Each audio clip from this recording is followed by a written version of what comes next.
Okay guys, so kita main satu filter, kita kena kalahkan Jojo 9999.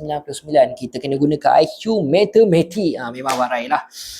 Aku selalu fail bab-bab macam ni. Kalau salah, janganlah. Relax, sudah ni main game je pun. Okey, ya. Okey, aku nampak satu yang menarik ah. Dia jalan straight je. Dia jalan straight je, tiba-tiba korang tengok ni. Tadi menang lah Jayab. Aku tak buat apa pun dah menang. Aku tak buat apa pun dah menang. Aku rasa tak payah buat apa pun filter ni. Jalan je straight terus menang. Terus dapat 99. Sudah pening lah.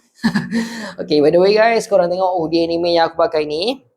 Ni hoodie anime Naruto tau. Aku beli kat Shopee. Murah sangat. Tak sampai RM40 sebab ada harga promo sekarang ni. Tanpa dapat free shipping. Macam mana nak order sekarang kat page Shopee. Aku ada letak dalam video. Akhirnya menang juga. Aku tak sangka pula. Aku rasa kalau kita pilih-pilih tu kalah sebenarnya. Okey, ni yang menang.